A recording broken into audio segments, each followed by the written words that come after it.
dari umur 10 tahun sudah bekerja. Kamu sendiri bekerja dari umur berapa? Aku sih masuk dunia entertain dari umur 9 tahun. Cuman kayak sempat stop karena ya itu sekolah gitu-gitu.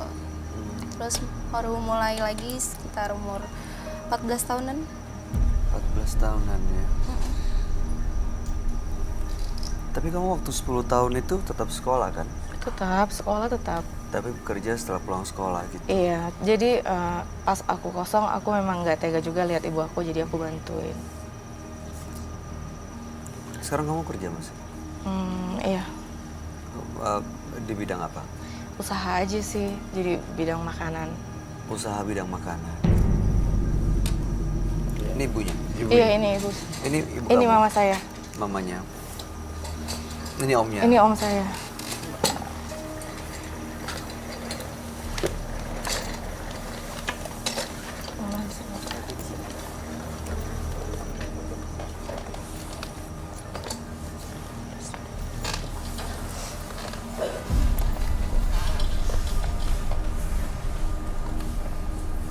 Selamat malam Ibu. Kita ganti nama dengan nama samaran ya Bu ya. Kita ganti dengan Ibu Nia ya. Ibu Nia. Iya, boleh. Ibu Nia boleh ya. Bapak namanya siapa? Kita ganti dengan nama samaran ya Pak ya. Adi. Mas Adi selalu mendampingi Ibu Nia. Iya. Selalu nemenin. Dan Mas Adi ini adiknya Ibu Nia Bukan, atau? ini adik papa saya. Oh, adik papa. Ini yang deket dengan papa saya. Oh. Kayaknya saya juga mau banyak tanya sama dia di sini. Selama ini belum pernah nanya ini kamu? Ya nanya, tapi kan jawabannya kadang-kadang nggak bisa dipercaya. Ibu jangan bilang saya bilang nggak bisa percaya, Bu. Kan gitu. Sebentar, sabar ya. Nih, Pak. Kamu ngeliat tuh gimana? Roy, Ibu Nia dan Bapak Adi. Ada Mbak Devi. Dari 3 orang ya. Saya banding satu persatu ya. Dari 3 orang yang punya jiwa agak positif itu si Mbak Devi. Devi kan? Devinya ya. Devi ini saya tulis orang yang sangat jujur sekali, positif, tidak punya percaya diri. Tiba-tiba saya juga tulis Rangkas Belitung. Apa tuh? Saya tidak tahu kenapa saya menulis Rangkas Belitung. Ini masih menjadi misteri. Sekarang giliran udah di meja kejujuran, Devi tanya aja ini omnya. Sekalian langsung di depan mata kamu jawabannya. Kalau menyakitkan, hajar terus. Gunakan waktu kamu baik-baik, Devi. Ini kesempatan yang bagus banget dan momen yang pas untuk nanyain. Saya cuma mau tanya Om. Om kan deket banget tuh sama si Papa. Nah, tuh adik-adik saya yang 2 orang ada di mana? Tanya sama ibumu. Loh, Ibumu tuh yang kasar sama abang saya. Ngerti nggak? Anak Sama. kecil nangis nggak disusuin. sama Saya sebagai sama omnya, Papa saya tahu itu. kasar. Jadi kita baru Iya. ngomong bentar. Jadi agak susah memang komunikasinya. Jujur sih agak, Tanya mohon maaf kan, ya, saya to the point. temperamennya seperti ini. Saya nggak respect sama Om Adi. Adi. Tidak bisa mengatur kapan dia harus ngomong, kapan dia harus mendengarkan. Attitude is everything menurut saya. Saya tadi lihat pertanyaannya Devi sebenarnya baik-baik aja. Nggak Iya. harus dijawab dengan Kenapa emosi dengan sih. nada tinggi ya? Pertanyaannya Mbak Devi ini standar, normal, dan bersifat normatif gitu nadanya. Tapi kenapa tiba-tiba dia yang jadi sewot Mas Adinya? Kenapa Mas Adi ada menyimpan rahasia atau beban mungkin? Saya Sampai yakin, seperti itu. saya yakin iya, Bay. Iya, kamu ngelihatnya seperti itu ya. Dok? Firasat saya mengatakan Mas Adi ini mempunyai rahasia yang sangat kuat sekali yang mungkin kalau dibocorin bakalan kaget. Mas Adi tapi dari dulu memang dari sejak Devi kecil sudah dekat dengan keluarga kakaknya, Iya, dengan Ibu lumayan. Nia juga ya. Ya saya dekat sama saudara Devi. Cuman ya mamanya Devi ini yang sama abang saya itu enggak. Selalu ini begini begitu begini begitu. Jadi abang saya tuh kesel sama mamanya Devi ini. Saya mau nanya, siapa ya? Itu ayah saya. Bapak saya. Oke, itu nama ayah kamu ya? Iya. Dia sekarang hadir loh di tengah kita. Saya nggak tahu kamu percaya apa enggak, tapi dia ada di dalam diri kamu sendiri, di dalam hatinya. Saya muncul ada satu perasaan. Kasus ini kayak harus diberesin kelar-kelar. Kalau nggak dia tidak bisa going anywhere. Iya, saya pengennya kayak gitu. He's stuck in this one place and cannot move on. Ya, He's around you. Dia berada di sekitarnya. Berarti sampai saat ini sebenarnya ayahnya energinya masih di dekat Devi. Iya. Karena mungkin ada urusan yang belum selesai. Ada unfinished business dan harus diselesaikan.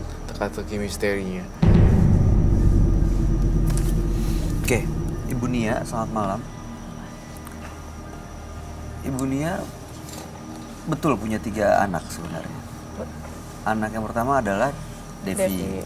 Yang kedua, Yang kedua lahir. nggak tahu. yang ketiga juga. Sekarang mereka ada di mana, Bu? Nggak tahu. Dibawa kemana? Siapa yang ngambil? Dan ada di mana sekarang? Nggak tahu saya. Apa saya nggak tahu. Menurut Devi katanya sejak mereka lahir dibawa oleh ayahnya. Betul begitu, Bu? Benar. Benar. Dan Ibu juga sering menjadi korban KDRT. Iya. Selama ini Ibu bertahan. Dan Ibu berdagang sayur. Iya. Devi juga diajak ikut bantu jualan sejak 10 tahun. Oke.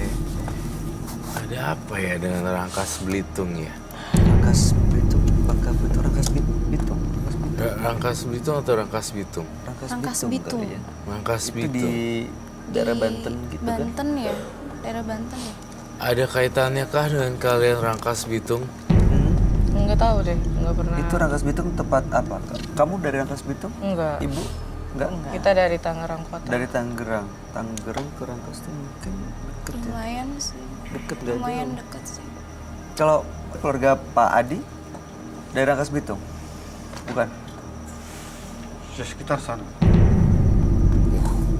Wow. Dari Rangkas Bitung? Wow. My God. Pelan-pelan kita membuka misteri ya. Selembar demi selembar ya, Devi. Sabar ya. Kita akan melihat lebih dalam lagi dari mata batin saya. Sebenarnya apa yang terjadi di sini. Dan ini udah terjawab semuanya ya. Ini ada kaitan apa dengan permasalahan ini, Roy?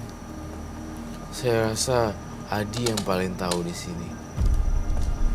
Keluarga masih dirangkas. Gile, saya benar-benar di otak saya ada tulisan Rangkas Bitung dan itu memang terjadi beneran ya. Daerah sana mereka memang berkumpul. Masih ada keluarga di sana. Saya ngelihat masih ada keluarga di sana. Mungkin nggak ada, salah satunya itu adalah adik-adiknya Devi. Saya melihat sebuah rumah. Ini saya nggak tahu ini rumah siapa di Rangkas Bitung. Kemudian rumah sebelahnya itu tembus. Dan saya melihat di dalam pikiran saya ada adiknya sih. Dua-duanya. Saya baru melihat satu.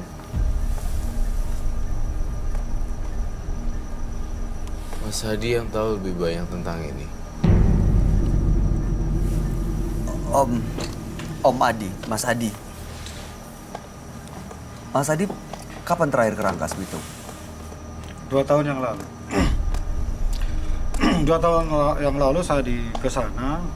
Kalau Devi memang mau nanya, adiknya ada di mana? Bener kata Bang. Ada di sana. Ada di sana. Cuman dia nggak mau ketemu sama ibunya. Kenapa begitu? Tanya sama ibu sendiri. Kenapa anaknya sampai nggak mau pulang? Loh, anaknya dari lahir Dari loh. lahir. Dari Dari lahir. lahir. Dibawa. Ya mungkin abang saya nyeritain, mamamu begini. Dari lahir, adik-adik saya itu Udah nggak- dibawa dipisahin sama ibunya. Iya. Saya nggak tahu itu abang saya sama Mama Devi itu ada apa waktu itu. Kenapa? Tapi Mama- dua-duanya di sana. Yang satu ada di sana, yang satu lagi nggak jauh dari sana. Ibu tahu soal ini? Enggak. Mama saya nggak tahu apa-apa. Iya. Nggak tahu saya. Saya udah menemukan lokasinya, titik tempat koordinatnya itu benar-benar Rangkas Bitung. Dan itu tepat sekali 100% saya melihat ini dalam mata batin saya harus dicari. Dan ketemu akhirnya. Ibu tapi terlihat. Tapi saya tidak suka dengan Mas Adi. Iya. I'm so sorry ya, kalau saya nggak suka, kalau saya nggak suka, saya akan bilang nggak suka. Apa yang bikin kamu nggak suka? Apa kepribadian atau auranya yang kamu lihat? Auranya nggak enak banget, auranya kayak gak santai, jangan santai bro gitu, kayak jangan ngegas gitu. Iya. Ya, sementara kalau saya you know me lah, kalau saya A B B gitu, saya nggak pernah mencel-mencel. Nah si Devi ini yang kasihan gitu loh. Nah saya berharap Adi bisa mengungkap lebih to straight forward to the point lah. Jadi jangan muter ke A C A B Z A lagi A C B. Terlalu buat orang pusing. Iya, bener. Terlalu muter-muter. Padahal intinya saya udah menemukan lokasinya, Rangkas Bitung. Saya pasti akan ketemu dengan anak-anak saya. Masih bisa ya. Ibu mau ketemu dengan mereka sebenarnya. Ibu selama ini pernah coba cari kemana, Bu? Ya kita coba carinya tanya aman karena ini paling deket kan. Ibu sama- cerita dulu. Ceritain dulu kenapa abang saya bisa seperti itu. Iya, oke. Ibu harus cerita dulu. Iya, baik. Sabar Jangan, ya. aku ingin tahu anakku ada di mana, Ibu harus cerita dulu. Kenapa kok bisa seperti itu? Oke. Kamu juga harus tahu, Devi. Ibumu tuh seperti apa? Kenapa abang saya bisa Ibu saya ngambil baik-baik anaknya, dipisahin sama mamanya? Oke, sebentar. Ibu boleh menjelaskan mungkin pada kami semua malam hari ini sebenarnya kenapa sih kau dipisahin dari Saya ibu? juga enggak tahu. Bu, jangan ditanya, dia bilang nggak tahu Saya gitu, juga Bu. enggak tahu. Waktu dibawa oleh suami ibu tuh apa? Ngomongnya, mintanya gimana? Enggak ada ngomong apa-apa. Langsung dibawa aja gitu? Ibu nggak coba untuk nanya atau mempertahankan? Dia emosi tinggi. Karena biasa melawan KDRT itu. Jadi ibu takut menjadi korban lagi. Jadi ibu diem aja dan rela anak dia diambil, dijauhin dari ibu. Nggak bisa berkata apa-apa lagi, Mas. Ya. Saya juga waktu itu masih kecil. Kalau saya udah seumuran segini mungkin saya bisa bertindak. Saya mau ini nih pakai senjata pamungkas terakhir juga. Saya sudah mengetahui lokasinya di kepala saya tentang Rangkas Bitung kan. Kemudian kekuatan sosial media itu sangat berpengaruh sekarang. Ya,